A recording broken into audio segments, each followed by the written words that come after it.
Okay, greetings everyone, this is First in 2073 with the next episode of Geopolitical Simulator 4, Power and Revolution, playing as Greece in an attempt to restore a golden age of Greece.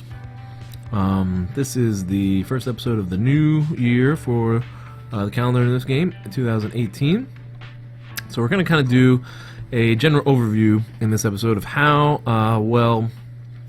what the progress has been made, what achievements Greece has had in the first year, 2017,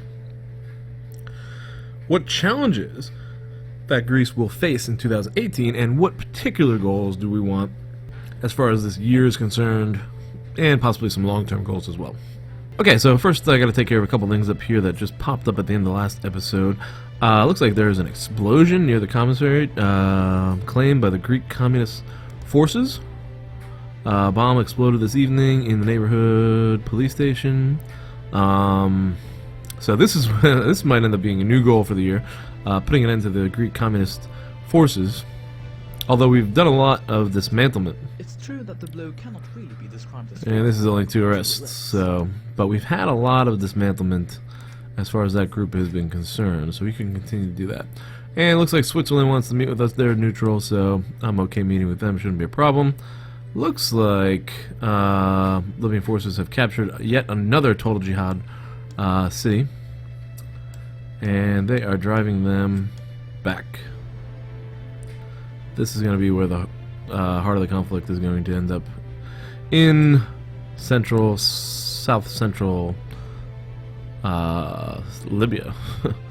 Okay, so year in review. First of all, let's take a look at the Greek economy. $218 billion, which is up from $191 billion that we saw in the last episode.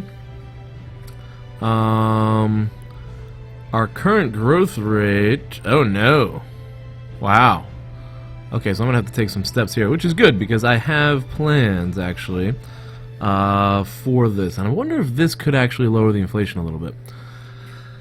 I might have to toy around with that a little bit. Unemployment is down to 4.21. That is one of the biggest achievements we've had. I think the employment was at 23%, I think, when I started. Huge employment. GDP per capita looks pretty good, too. Population has not increased at all. Army is about the same size.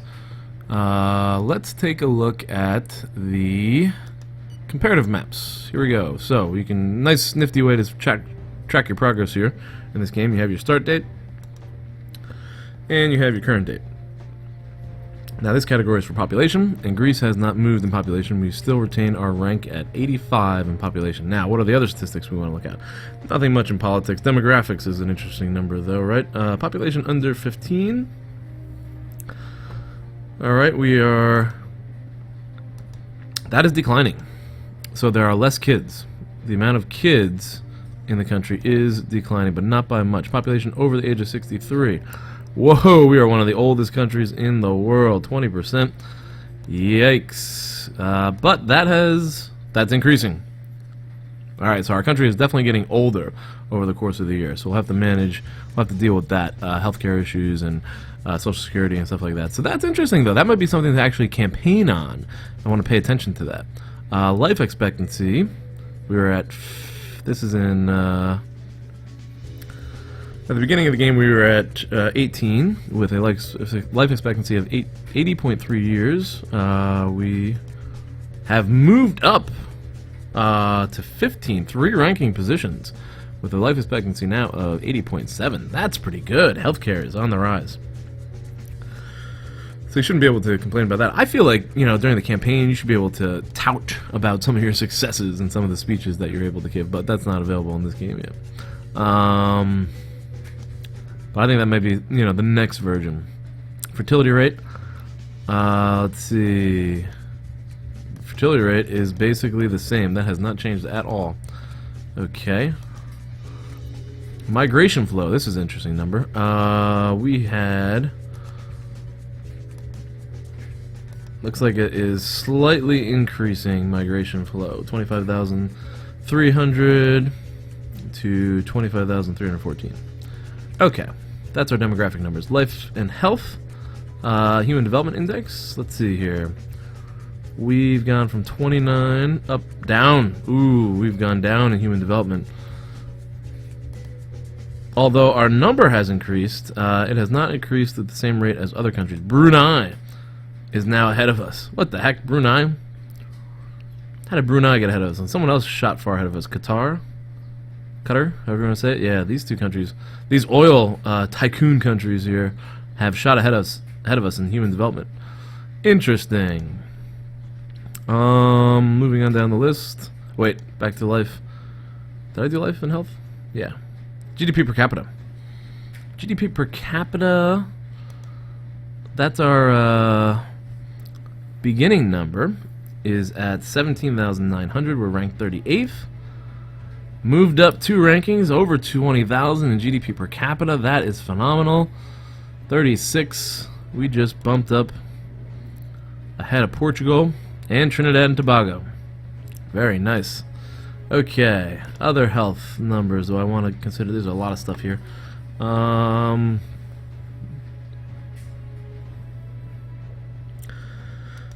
Population living below the poverty line is an interesting number to look at. All right, we're looking at 14.5% here. People in poverty, ranking at 131.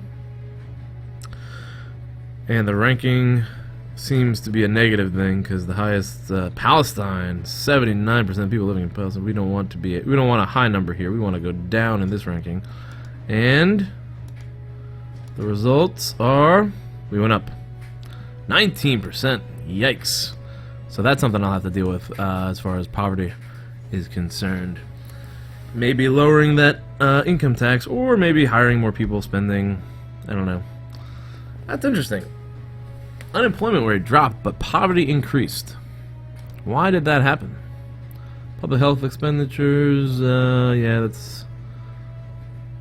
Infant mortality.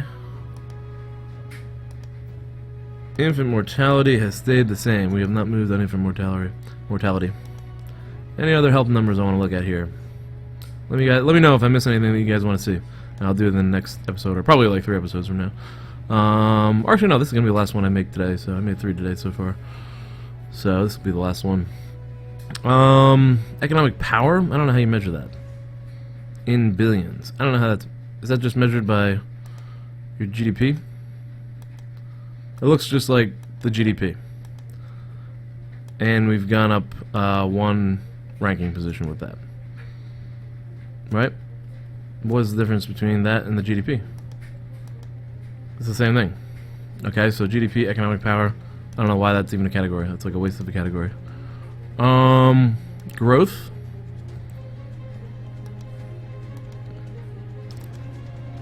That's a funny situation. Our growth is going to change. That's just because it's the new year. And I have steps to take in the new year that will improve our growth. Going back to those subsidizing industries and exonerating certain industries. So try to get some more trade surpluses up there. So I have strategies ready to go for that. I'm not worried about the economic growth at all. Budget deficit as percentage of GDP. And the lower number is the better one here. 175, 164. We're almost got the best one. North Korea has a really good surplus cooking there. Wow, that's interesting.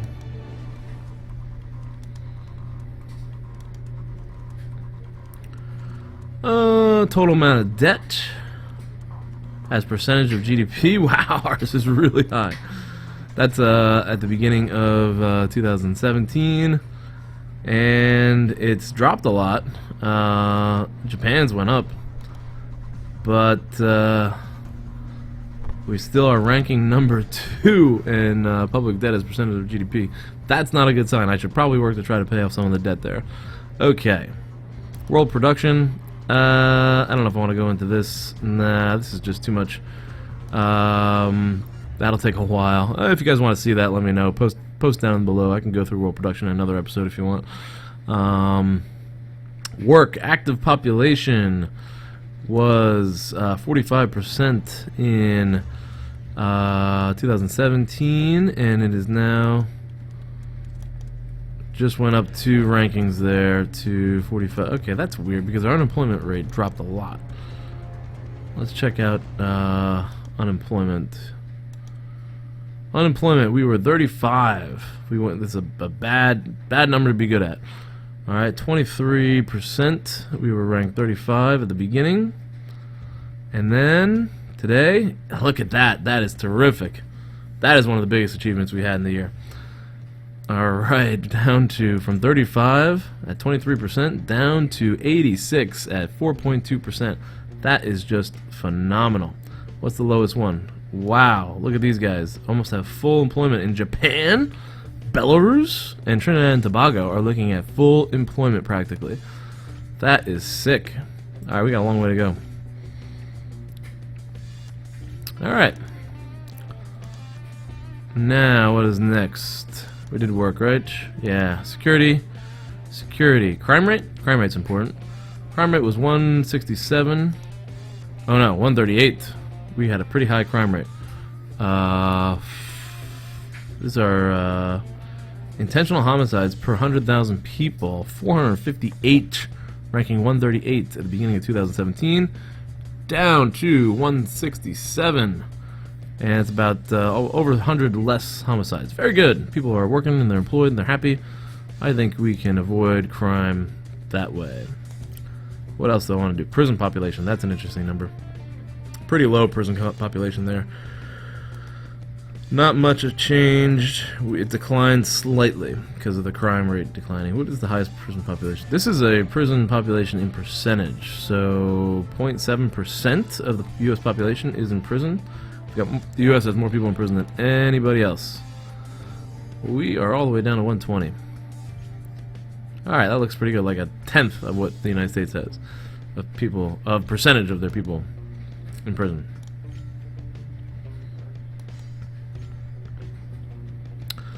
Let's see here, other numbers. Soldiers, 137. Or sorry, we're ranked 37. And it looks like our ranking has gone up a little bit, but it looks like we gained a few more soldiers. I don't know how that happened. I don't think I increased numbers of anything as far as security, but I do just want to see where I am as far as tanks. We're ranked 5th in tanks, or 10th in tanks. Still ranked 10th in tanks. We lost a couple, it looks like, but we retain our position as the 10th largest tank country. But Turkey has got 3rd with 7,363, and they didn't lose any tanks at all. So Turkey is in a very good tank position. I have to be concerned with that, especially as they are appearing to be our primary rival. What else do I want to look at here? Fighter planes, I think, is an issue. We are at 15th with 278. Turkey is 374. Those numbers have not changed. I might want to consider buying a few fighter planes. That could be something. What else are we looking at? Soldiers, tanks.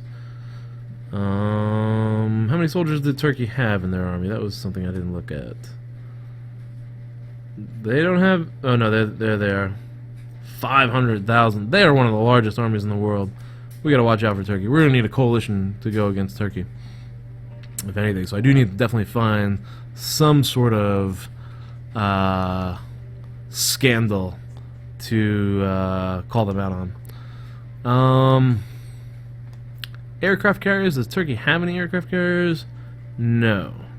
United States has the most. Italy has got 2 aircraft carriers. India, Japan, Russia lost one of their aircraft carriers in that battle in the Syrian war. Is this yeah. Yeah, okay. They lost the one. They were 8th, and now they got knocked off the list. Nobody gained any aircraft carriers, but the Russians lost one. That's in the Syrian conflict. Ha ha! The Israelis took that out. Unbelievable. That was crazy. Craziness. Military power index. I don't even know what this is supposed to, how this is calculated. Let's see where Turkey is. They are ranked 8th. The 8th most powerful military. And we are the 17th. We were the 16th. and our military power has diminished a little bit due to the costs of the Libyan war, no doubt. Okay. Okay.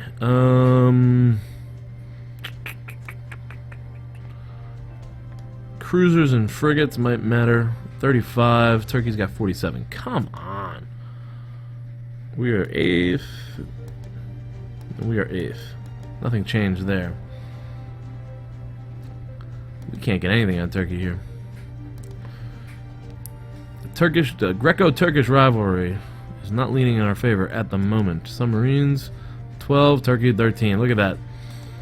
They're just always one ahead of us in everything.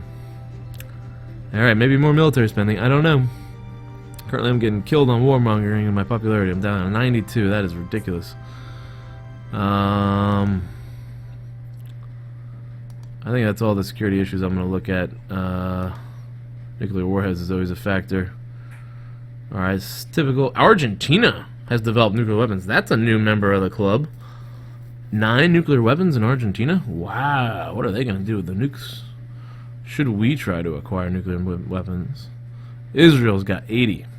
That's a question out there for the channel. Do you want me to go ahead and pursue a nuclear program? That could definitely keep Turkey in check. Building some nukes. Maybe I could nuke Ankara. Or Istanbul. We'll see. Alright, human rights. Level of democracy. We are the 30... We dipped a little bit. We went from 33rd most democratic country to 34th. I think I increased the number... what did I increase? The term length for the head of state? That might have done that. That might have been what impacted me there. Level of freedom in the press. That didn't change at all. Alright, education and research. This is an area that we want to start looking at. This is where part of the Greek greatness comes into play. Alphabetism. Okay, South Sudan is suffering from tough illiteracy. We are at 2.67% illiterate. And Cuba is the most literate. Wow, look at that communism in Cuba going off there. Free education for everybody. I guess our number could improve, but I mean... Yeah, we could probably make them a little more literate. That could be a goal, to try to improve this number a little bit. Improve our ranking, at least.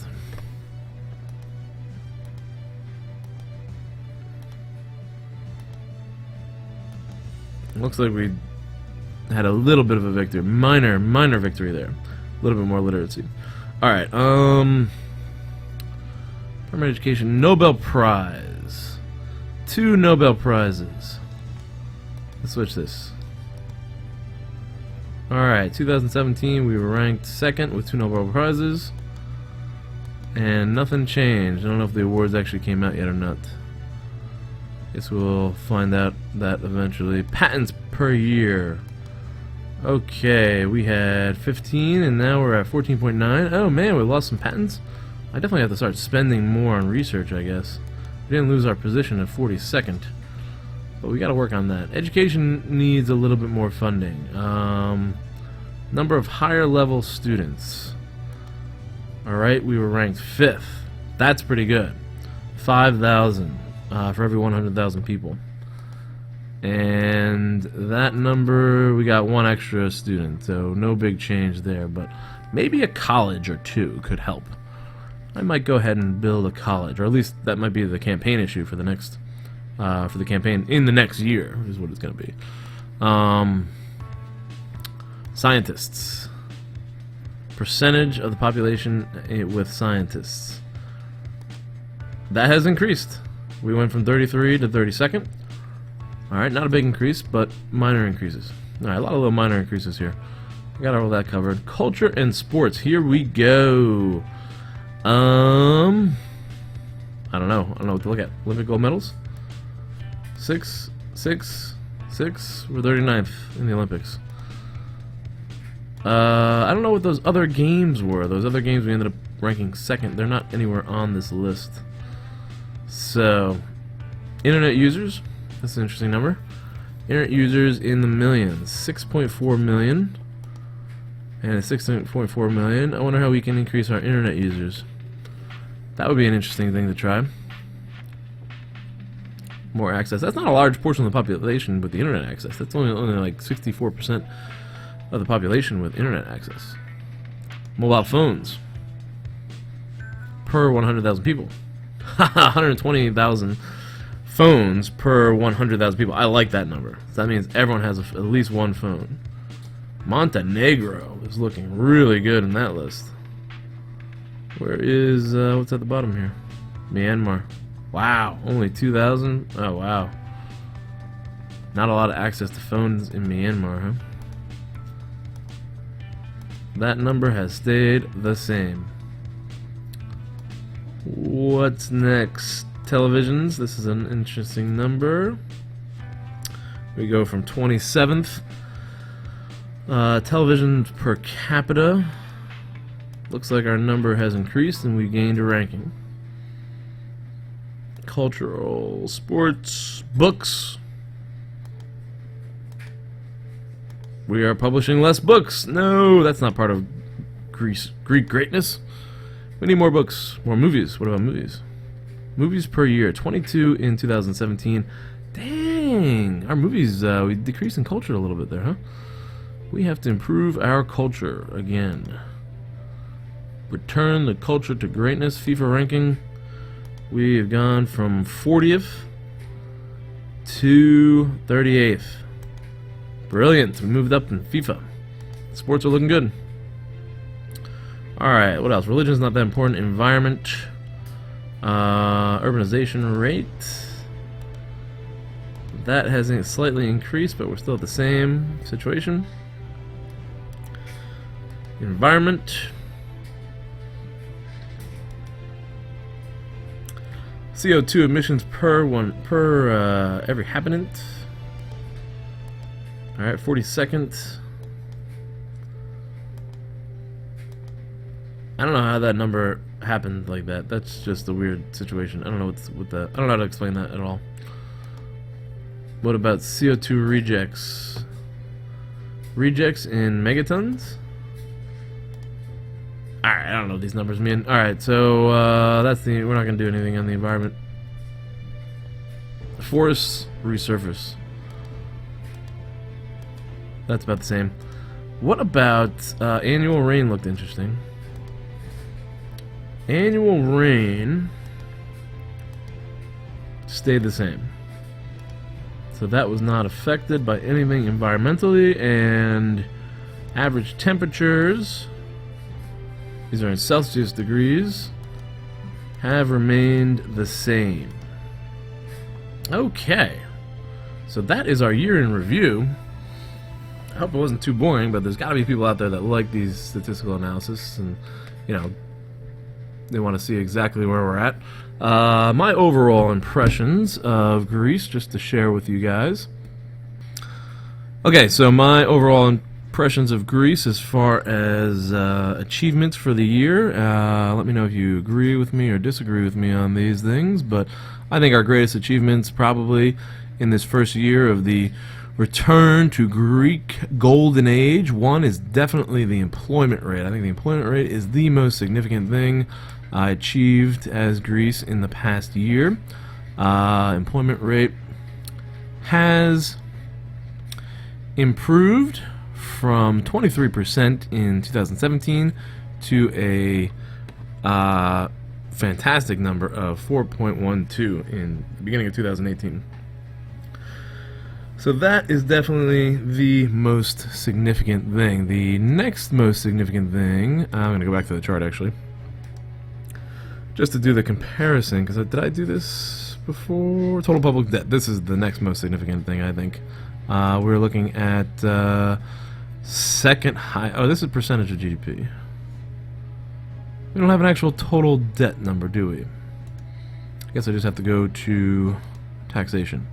Here we go. So public debt, there's the number I want to look at. Okay, so in 2017, beginning of 2017, we had $338 billion of total public debt, over 100% of our GDP. And over the course of the year, we dropped that debt Looks like about $22 billion. $22 billion taken off of the public debt. And there's our big drops right there. Alright, so that is achievement number 2. Great achievement number 2. Number 3 is probably the second place in that sports competition, which, again, I can't pronounce it, but it's down here somewhere. We saw it in the last episode. And I don't know where it is.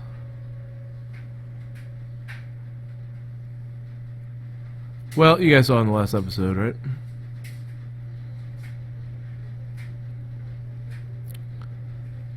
If you don't believe me, check the last episode, because I was able to, oh, there it is. I found it. All the way down there. What's the date on that? August 30th. This might not be on the list for much longer. But ranking second, only to the United States. That is achievement number 3. Great achievement number 3. Popularity I've had listed as one of the achievements, but it's been dipping lately. So being 100% would have been better. And the GDP growth, again, another big achievement, all the way up to 218 from 195. Huge achievements here as far as Greece is concerned. Greatest challenges for 2018 are going to be, number 1, I have my big concern, is this number right here, inflation, 9%. That is a very high number. It was much lower. It's actually, we were in deflation before. So with all the economic growth we've had, maybe we can have a little bit slower growth this year to try to contain the inflation, and maybe we can hopefully take some measures to try to reduce it. I am still thinking that maybe if we increase our imports, we can improve purchasing power. I don't know. There's still a lot of debate on how to improve inflation, and being part of the euro restricts my ability to manage the interest rates, which is typically the best way to control inflation in this game. So that's one of my biggest challenges. Challenge number 3 is this mess down here, Libya. We've had a lot of success, and this could also be one of the big achievements. We were able to clear out a lot of these cities from the Libyan Democratic Group, and we were able to help Libya regain a lot of its territory, although we didn't really gain much of an ally, because Libya doesn't really want to come up with any type of international agreements with us. So the Libyan situation, which I can't seem to get out of either, Libyan forces will not sign a treaty with me, and now there are Libyan forces in Greece, it seems like, infiltrating our society. So that is a pretty big challenge right there. There they are. So that is challenge number 2. And another goal could also be, well, we'll talk about goals later. Big challenge number 3 is going to be this rivalry with Turkey. We gotta watch out for them. They're really ahead of us as far as military strength, and we gotta try to gain on them in 2017. And then the last challenge is going to be that debt. The debt is still a very large portion of our GDP. 145% of our GDP is the debt, and we are second in the world with the largest debt. So I think those are the biggest challenges that I have to face in the 2018, that we'll have to face in the 2018 year as Greece. Particular goals, I want to get the number of patents up. I'd like to get the some more sports victories. I might want to take out this. I'd like to take out this.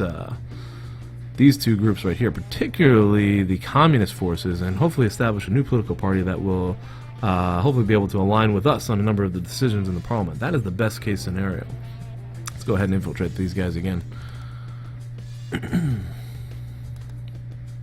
Muslim forces are very weak, but the Greek forces seem to have a lot of sympathizers. 19,000. I guess that's not too many. The communist forces, not too many. 19,000. There's no sympathizers there. These guys are almost done. It's nothing compared to the Libyan Democratic Forces that have 2 million sympathizers. Yeah, they're much more of a challenge. Okay. Long-term goals. We knew we have to get re-elected in 2019. And I do have a number of... I am starting to formulate a campaign. Again, when the campaign, you'll need to have at least 15 promises. So things that I'm thinking about are promising those great libraries as part of the initial goal of the series. There's 4 different regions in Greece. We can probably promise 4 to each. Maybe also promise universities to each. and possibly large sports centers, which will take us up to 12. And then I can go ahead and promise better housing subsidies, as well as maybe like a higher minimum wage or something like that, or maybe some other type of employment benefit that's out there. There's a lot of different things under employment here, legislation that can be passed. Minimum wage, definitely say that, but duration of the work week, allowance for job seekers, duration of the allowance for the job seekers, and then the actual allowance paid. Minimum solidarity allowance, I don't know if we're going there yet. That's definitely a communist move. We'll see about that. Anyways, I hope you enjoyed the episode. It's the first time I did one of these year in review episodes for any of my series, so, you know, if it was good and you enjoyed it, please give a thumbs up and a like. You know, if you didn't like it, go ahead and dislike it. Or feel free to comment down below. Let me know what you think. Should I do this every year? Is it something you guys are interested in? You know, let me know. Anyways, I always like doing this personally. I just like to sit there and compare things after a year and see exactly where I am. So I thought you guys might like to enjoy it as well. Thanks for watching again. As always, feel free to comment, like I already said. Subscribe to the channel if you haven't done so already and you want to see more videos. And feel free to share with your friends too and spread the word. Thanks again, guys. I'll see you in the next episode.